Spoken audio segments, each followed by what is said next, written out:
Isang pinagpalang araw, magandang tanghali. Time check, alauna na. Narito kami sa Batis ng pinagpala. Ayun. Sa mga nagtatanong saan to, malapit lang to. Dito lang to sa Tagbak Road, Inapaw. Dito sa Antipolo, ayan.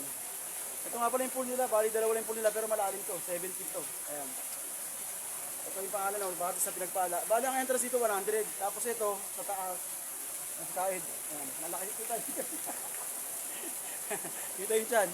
Sa taas, 2.5 daw yan. Up and down na. Ayan. Bali, magagamit nyo na yan. May CR na yan, sarili. Tapos ito sa baba, ano lang to, 600, 800. 600 pag umaga, yung cottage yung table nila. 800 pag gabi, overnight. Ayan. Bali, yung pool nila, dalawa lang. Isang pambata rito sa taas. Ayan. Tapos ito sa pangmatanda. Ayan. So, napaka-relaxing dito, no? Tsaka lunis ngayon, kaya walang ganong tao. Solo-solo natin. Okay?